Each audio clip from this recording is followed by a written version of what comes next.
Looks like we're about to have a storm here. It's really cloudy. The winds picked up and all that. And the rain is not supposed to be based on the hurricane that's going on. I know you guys probably heard about that and everything. So they say if we do get any rain and so forth, it would not be based on that. So, we got a lot of things going on out there today and so forth. So let's just get started on our urban knowledge. Okay. Hi guys, this is Eunice and welcome to my channel. Welcome to today's herbal knowledge. Today we're going to be talking about holy basil, and we're going to be talking about the liver and kidney and so forth, and how holy basil help with aiding the liver and kidney. It's such a good herb. We can grow it at home. We can grow it inside in a pot. We do eat it at the table. We do sprinkle it. We're getting to get a nasty storm here and it's raining. So sorry about the noise. So anyway, holy basil is really great. And there is several formulations that you can use holy basil in helping you with your kidney and liver and so forth. You can take holy basil in a capsule form or a tea form, and plus we are going to eat it from the table and things like that. I'm gonna have to put my glasses on because it's kind of like dark in here, and I want to be able to see these notes. Make sure I get everything in. Okay. Holy basil does have antioxidant, and then it is an anti-inflammatory or has properties in that, and so forth. It is really great for protecting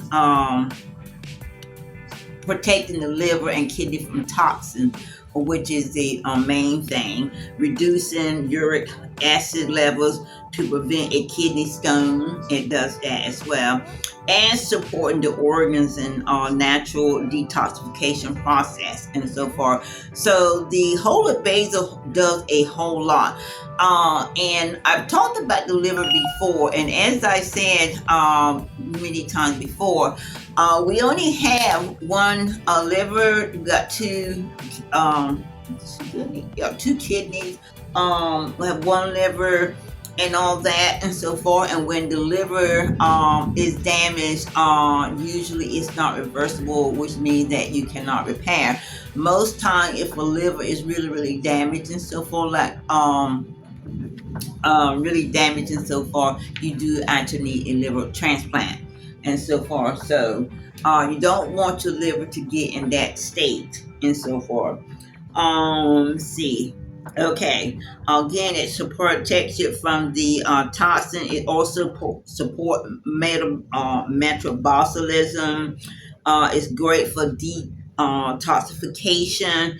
Also, it's great for the kidney benefits and so forth because it prevents kidney stones.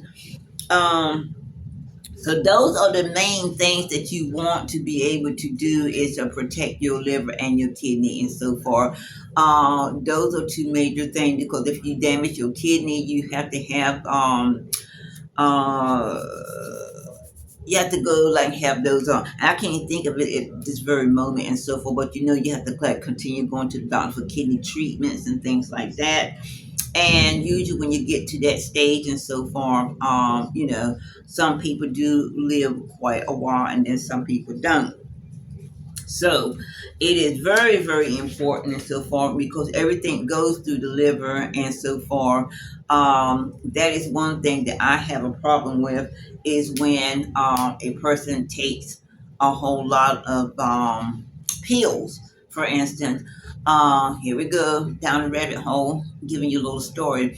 My brother-in-law did not have a damaged liver, but he did have to take like I think like 16 pills a day. Okay, the liver, does not process that, especially when you're taking those hard capsules. It actually takes a long time for hard capsules to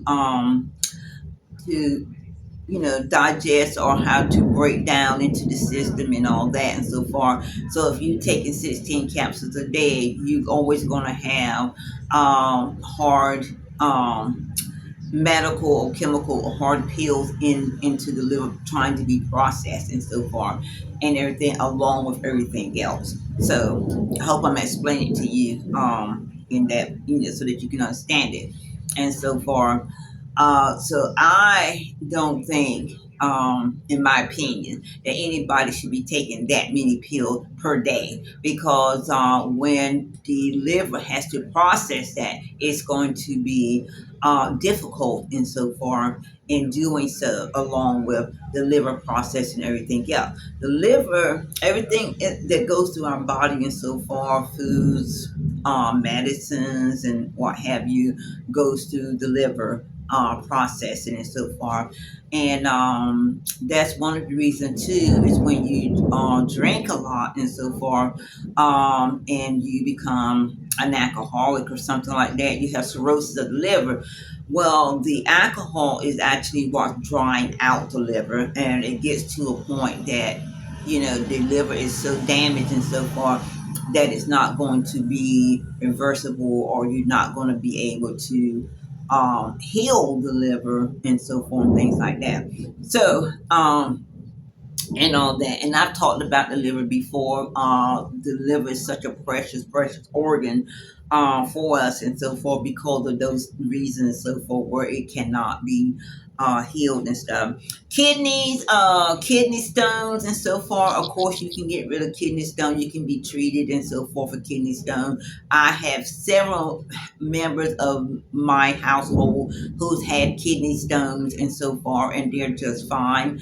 And that's one of the reasons and so forth too. And pets can get kidney stones as well.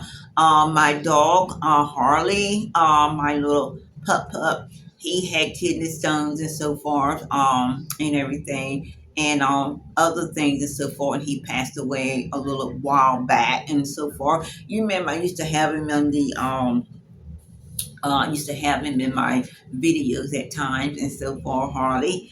And he had kidney stones as well. So, pets can get kidney stones as well. Anywho, well, holy basil is a great herb for helping naturally to aid the kidney and the liver and so far. So if my recommendation, if you have any issues with your kidney and liver and so far, eat as much holy basil as you can, along with either drinking it as a tea or taking at least a couple capsules a day and so forth to help with that and so forth. Always, though, before you begin any herbal medicine, seek a herbalist or healthcare provider in that and so forth to make sure it does not interfere with any medicine or traditional medicine you're taking. I don't know what the situation is for over diagnosing or over medicating. I think if you're taking 16 pills a day, you're actually over medicated and so far because it makes no sense. Not to me, and I'm not a doctor, so that part you don't have to listen to.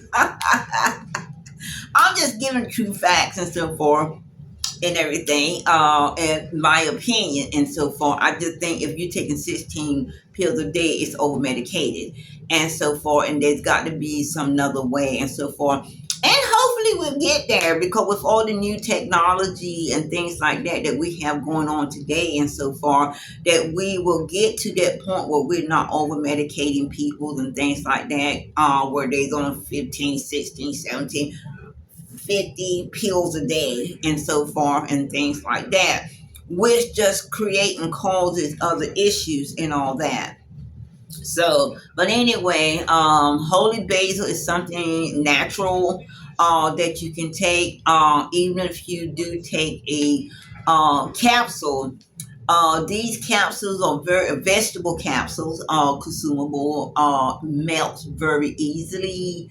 When you take they immediately melt, when you take, so that way you actually getting the actual medication and things like that, um and all that. And I probably should use a better word than melting, dissolving.